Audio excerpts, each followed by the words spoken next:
Hi everyone, welcome to my YouTube channel. I hope you all are doing well. So guys, we are back with another interview experience, and in this video we are going to cover the interview experience of Walmart for the role of SDE2. Well guys, don't be in confusion. SDE2 is a freshers opportunity at Walmart. So to have a discussion on the same, I have invited Pooja on my YouTube channel. She has recently joined Walmart. So I believe that this video is going to be really helpful for you. So yeah, Pooja, that's all from my side. You can start with your introduction. Well, hello everyone. I hope you all are doing well. If I talk about myself, as she already mentioned, my name is Pooja Vyas, and I have recently graduated with a BTech degree in computer science from Banastali Vidyapeeth, and recently joined Walmart Bangalore as a software developer engineer too. Um, in the past, I have been part of a lot of communities such as Google Developer Student Club, Girl Script India, etc. And that's I think that's a bit about myself. I'm going to be talking more about specifically about Walmart and everything related to that later on. So yeah. Great. Okay, so I'm curious to know, first of all, like how you got this opportunity. Like, is it on campus or off campus for you? For me, this opportunity, we had the company came on campus as well, but I have cracked the company off campus through a contest, which is Walmart Codehers.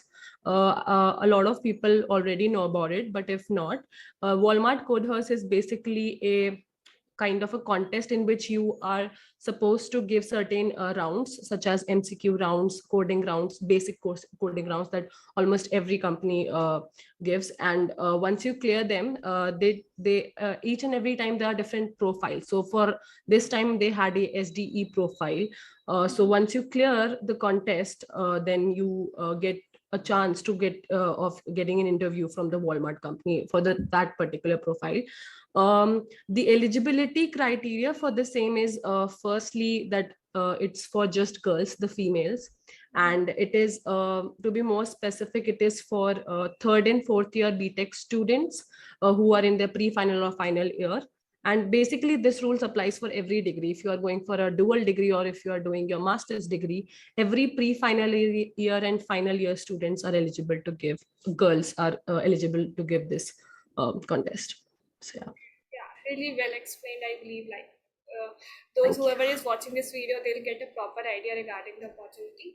So yeah, so somewhat you have given the idea that how many rounds were there for you. Still, like if you can elaborate them, like in terms of difficulty level and Sure. how it all was. So. Sure. So I applied this year in March, and I believe that time. So basically, what I did was there's a website named as Unstop, formerly named as Dare to Compete. It is an amazing website for hackathons, contests, job applying, everything other than LinkedIn, of course. So I was quite active over there, and I was participating a lot. And I have already tried for Walmart Codehers in my pre-final year, but I didn't even clear the first MCQ round, so for whatsoever reason. So basically what happened was I applied in March, and later on, the MCQ round is something which is the very first round. So whatever amount of registrations that are being done, they all are eligible to give the MCQ test. But if you are not a girl and if you are not in your pre-final and final year, I highly recommend you not to even participate, because that way you are taking someone else's chance, and because later on there's a profile verification round wherein you definitely be not be getting selected. So that was there. So there was around 7,000 plus registration this time. And after the first round, which was the MCQ round, the number came down to, as far as I remember, it was almost around 700 or something. So it was a huge filtration. And so the very first thing was the MCQ round, which consisted of a total of 25 questions, which were MCQ questions. And they included concepts like, the core CS or like IT background subjects like OOPS, OS, CS, networking, few cloud related, questions, things like that, DSA and all these things.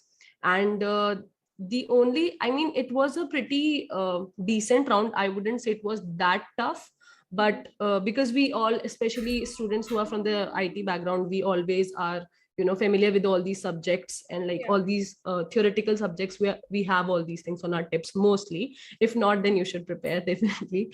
And so that was the thing. The only thing was about the timing, because I found a lot of questions. Every question had 1 minute or so, as far as I remember. So I found a lot of questions which I could solve within like 10 seconds. But then there were questions which required even more, because I wasn't familiar with the topic. So I had to like think of ways how to, like, okay, this should be the answer, because MCQ for me is even more confusing than getting the exact answer. So that was it about the first round. After that, I think after 15 days or so, we got the results for MCQ round. And because in Unstop, you only have to just go ahead and just check. There's a result option. You just go ahead and you check if your name is there. So mine was. And then next thing was the coding round. The next round was the coding round, wherein before this particular coding round, they also provide you with a demo coding round, which is not, which doesn't really score anywhere, but just to give you a gist of what exactly you are about to do in the next round, they give that. In the coding round, they give us like two questions. It was a purely DSA based round, and the level of the question was probably lead code medium to high, like a hard. Okay. But most probably a medium only. Like, I wouldn't say it was too much into lead code hard, but pretty basic concepts of linked lists, arrays, trees, all these things. And again, 90 minutes were given to for this particular round. The only thing that was a little challenging, I would say, or a little different, was that you are not really supposed to, you are only given two cases over there, test cases. So you had to come up with an approach which really works for all the hidden cases in the background as well. I think a lot of companies also do this. And this was something wherein you had to give your best when it comes to the coding approach, that you should always give, should keep in mind that whatever data types you're keeping in, you should take always long, and these kind of things. I think that was the only challenging part for most of the students. And like, a lot of people were there, and they who gave the same exam, and they told me that they also cleared, but still didn't got the name later on when the results came. So that was the specific reason why it happened, because maybe their approach was not that good, that all the hidden cases did not like ran well on their approach. So that was it for the coding round. The results came again with this similar way. And after the coding round, we were supposed to have a, I remember I've written everything down. So I remember there was a short list. So basically, as it was a contest, the rewards were like, there would be first 30 top performer students who will be getting a amount of 30,000 rupees. And also, they would be prioritized when it comes to getting shortlisting of people for the interview as well. And after those 30 students as well, there would be shortlists which will be coming. We were told that there would be only one shortlist, but later on it came three. And again, prioritization was there for the shortlist as well. Okay, the first shortlist gets more prioritized over the other two. So I don't know if the company has certain amount of number that they want to pick, so based on that. So I did not got my name on the first 30 students. So I did not receive the amount, but in the very first shortlist, I got my name over there in the list. And so that was it. And there was another profile verification round, wherein they just ask you to like fill up some certain form with certain your college name and certain details about yourself, just a basic profile verification round. And after that, they took a little time. Like, to be honest, I did not I just thought maybe it's not going to happen. But I think after a month, they I got a link saying that, okay, you have this interview. And they told us that there would be a total of three rounds. Two would be totally perfectly technical rounds, and third would be the HR, and every round is an elimination in itself.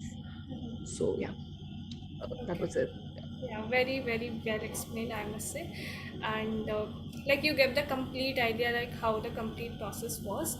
So next round is obviously the interview. So like how it was and like how long it was, what kind of questions were asked. You don't need to mention the exact question, but just an idea, right? What the topics were. So. Right, right. All the three rounds were on the same day. It started for me from morning and it ended at around 7:30 in the evening. It was quite exhausting because they kept on rescheduling it because of whatever reason. But the best part was they were always communicating with us, so we knew every single time that okay, this is something that is happening.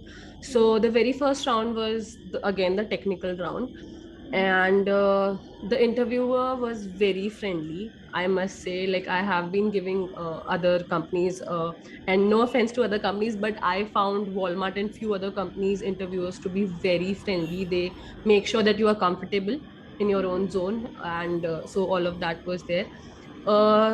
He I think this round was more like a theoretically based concept clearing rounds when it comes to technicality. But I mean, my round literally consisted of everything. Like, that guy in next 45 minutes sql asked me to write SQL queries, all DSA, all one question on DSA, oops concept, DBMS, everything. Like, literally everything that I have learned in the past 4 years. He asked me everything, but it was quite good. I was pretty much able to answer almost all the questions.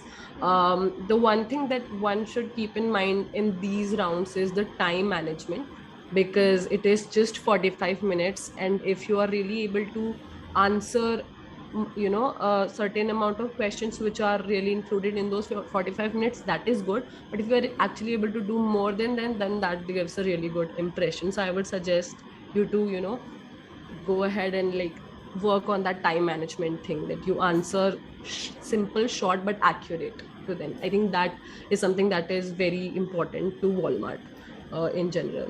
So that was the round. He asked me to write few very normal SQL queries. It wasn't that much. It included joins, basic, and the other DSA question was again based on array string. And other than this, he asked me few again oops DBMS related questions. He also asked me questions related to the projects that I have made, because it included the same tech stack. So that was it for the very first round. This And I think I got the link. So after the first round, I was pretty confident that okay, I may definitely be getting the round for the selection for the next round. And he pretty much told in the end, okay, all the best for your next round. So I was like, okay, that's great. And after like 1 hour or so, I had my second interview round. So I was informed like 20 minutes earlier than my second interview round that I will be having the round.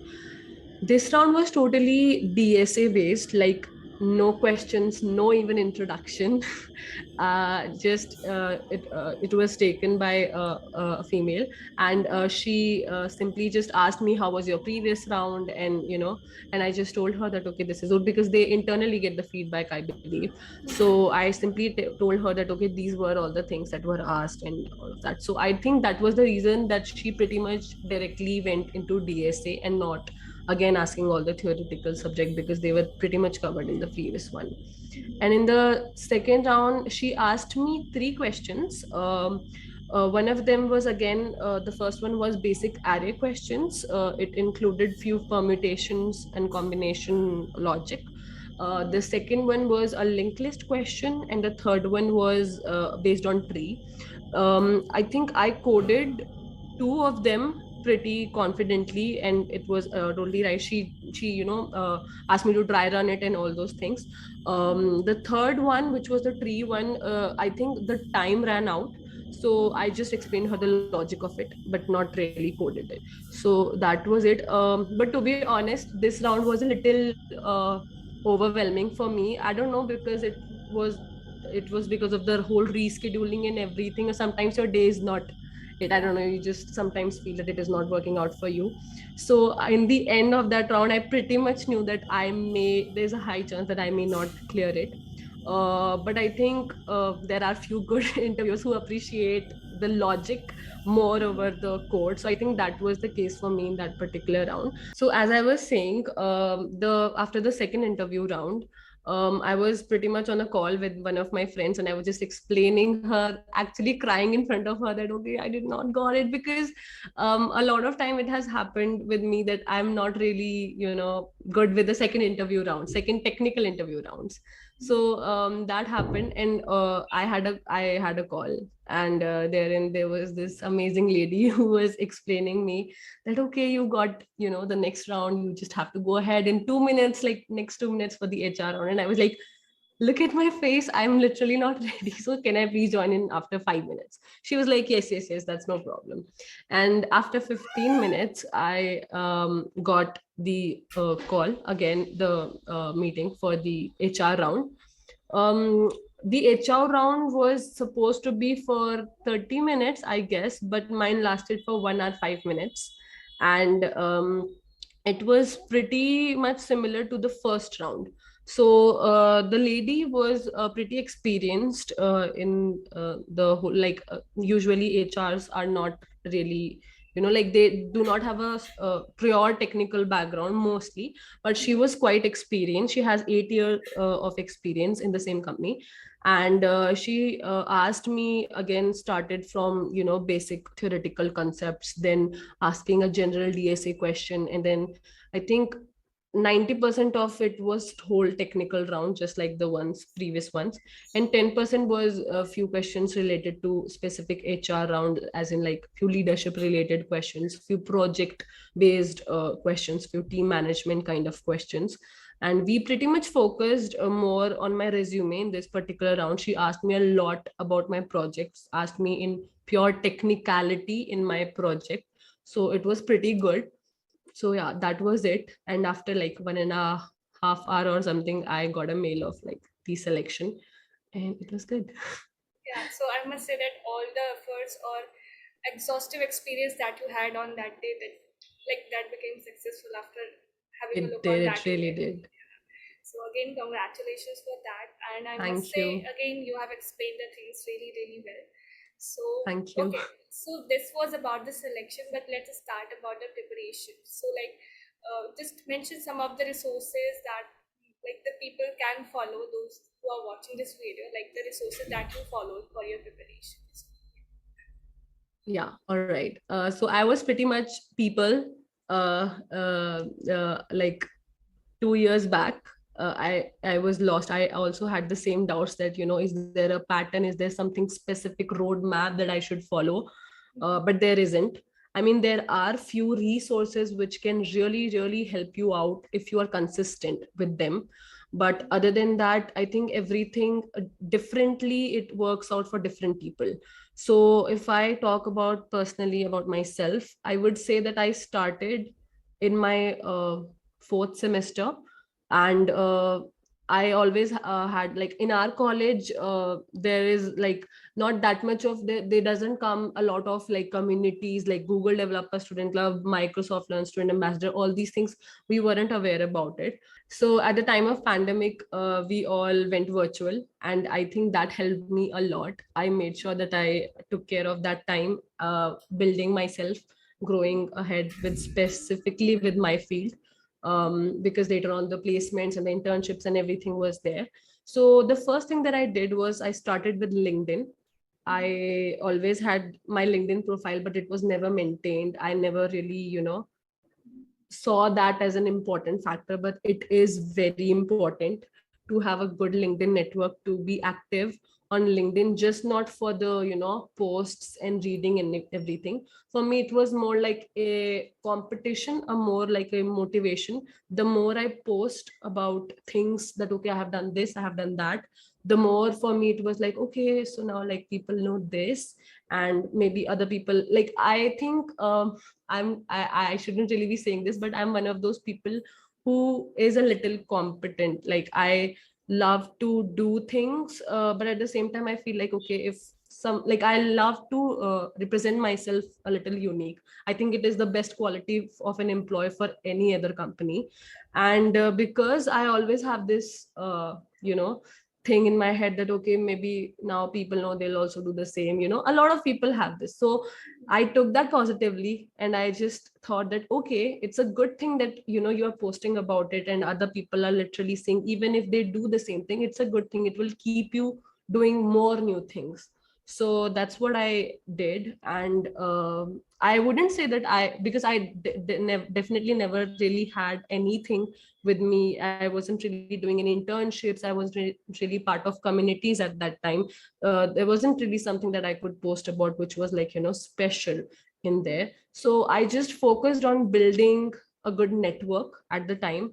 I made sure that I'm, reaching out to good people, like having great ideas, because I literally had my projects lined up, my resume to be, sorted with good, better things lined up, placements, internships, everything. So I did that. And next thing that I like, because I'm from in my 11th and 12th, I had C++ as my programming language, so I was quite familiar with programming. But in my college years, I did not really do a lot of DSA. Competitive coding was something that I used to do in my I started in my second year with Code Chef, if a lot of people know about Code Chef as well, but I wasn't consistent at all. So I started doing that through HackerRank, again, Code Chef, and later on I got introduced to LeetCode. I'm not really one of those people who has done a lot of questions on LeetCode, but I made sure that, the number of questions I do are different. They do, include different concepts, so that helped me, that helped me a lot. And then I got introduced with one of my really good friend about Girl Script India. And I got to learn that, okay, these are like communities, and all these like people you get to, get all these interactions are really important, and they really do play a very, very big role in order to like shape you, not just technically, but in every other aspect as well. I am a total people person, and I love, love, love communicating to strangers. I love to have interactions which are like, entertaining. No, it doesn't have to be always like technical. It doesn't always have to be about education, but learning every single thing from them and sharing your own as well. So that happened later on. I was a lot into designing. I was the graphic designer for Girl Script Jaipur. So that was really great. I learned a lot in that journey. Later on, I became a part of Google Developer Student Clubs, and then a Microsoft Learn Student Ambassador. I think Microsoft Learn Student Ambassador is an amazing program. I recommend it to literally everyone. It gives you so much, even though I wasn't really a very active participant in there, but whatever I did or whatever I learned, it was amazing. I started basically my cloud. I'm a lot into cloud. So I started my cloud journey from then and there only, because they give you a certain learning path over whichever topic you want. So I opted for Azure. Earlier than that, my college, I also got a Google cloud course and everything. So I was highly interested in cloud, so that was really helpful. Other than this, once I was done with communities, then came the project part from my college. So I did not really do anything. Like, my learnings were never really specific. Okay, I have this course and I'm going to learn web development now. No, mostly it has been like, okay, I have to build a project. I know a few basics of certain tech stack. And while learning those things, I think pretty much all of us do this, that we learn, we are, because of if we are like building something, I think that's the best way of learning anything. So I did that, and along with three of my amazing friends, I made a really good project. And I think that taught us a lot, because a lot of people don't really make it from scratch, but we did, and it really helped a lot. Later on, I got a internship, a 6-month internship in CRIS, which is basically Center for Railway Information System, India's IT railway related company.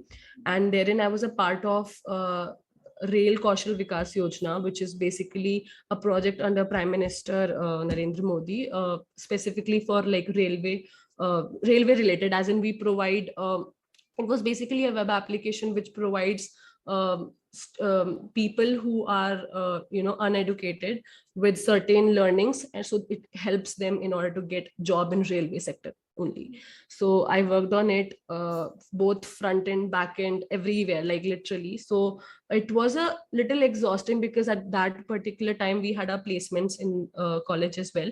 But I think if you're really able to manage everything out, it turns out great for you. You have the learnings with you, you have a good project, and then if you're doing good with placements as well, that is also great.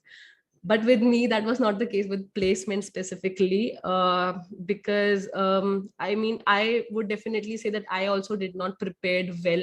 I have always been a person who has lagged a bit when it comes to technical stuff, like technicality. When it comes to coding, I'm not really a pro coder, but I do my best. So I was able to clear a few companies, but not like, the one that I wanted to go with. And I got an offer from one of the company, and in our college we are really not allowed to sit for any other company once you get the offer, so I did not. But later on, a lot of really great companies came, which made me think that no, I want to go ahead and apply off campus. And in that time, I think I did my best when it comes to coding, DSA, whole scheduling, giving time, practicing, being consistent, all those things. And side by side, I was giving interviews for many various companies. I think I pretty much gave almost um, all the companies interviews. The best thing that I'm talking about over here is about specifically about LinkedIn and being part of all these communities is, I think that helped me a lot while getting my resume shortlisted. They were like, I got a reach out from recruiters from Microsoft, Google, although I did not really clear all the rounds. But for me, that is an accomplishment, that even if I cleared 3 or 2 rounds and I got approached from a recruiter. So I think all these things, being active on LinkedIn, being part of all these communities, interacting with people, helps you a lot in getting your resume shortlist. Obviously, you have to do stuff, not just the talking doesn't really help. You actually have to put in some good things on your resume, but that is a game changer really. So that helped me a lot. And I think that made things a little easy for me, because I did go through that phase of being confused about where should I apply, how should I apply, if there is, I should just go ahead and apply through all these Telegram group links, or if I should just go ahead through LinkedIn. And trust me, I applied through every way. And that is something that everyone does and everyone should do, because it's not like, okay, this is this particular WhatsApp group wherein all the links will come, and you will definitely be getting even considered for this particular job. So that was it. And yeah, I think I pretty much covered almost everything with this. Yeah, definitely. Um, so yeah, I think that it was a great discussion with you. You explained things really well, and I think you put a genuine self of yours, like however the journey was. And I think many people will be able to relate with you, whatever you explained, whatever you discussed about. So yeah, thank you so much, first of all, Pooja, for giving your time to my channel and have a discussion on these things. They are definitely going to help a lot of people. So before wrapping up the video, I would like to know if you are having any message or anything to deliver to audience. Yeah, please. Sure. I would just say that believe in yourself first. Always be consistent. I know it all sounds really, motivation and everything, but you will be there for you, and no one else will be, happy about your success more than you and your family, obviously. So do enjoy. Never forget to enjoy, but at the same time, make sure that you build yourself a path which at least you are satisfied with, because the world will be running anyways. It's you who needs to be happy. So do enjoy the moments, but at the same time, and be in love with DSA. And that will only be happening if you are consistent. That will help you a lot, not just for clearing interviews, but the technique of problem solving is literally building you up, shaping you for life. So I think that would be it. Yeah, definitely a great and helpful advice, Pooja. So thank you so much. It was great to have you here. Thank you. Thank you, everyone. Wish you all the best. And thank you, Soumya, for having me. It was a great, great, great interaction. and you are an amazing person.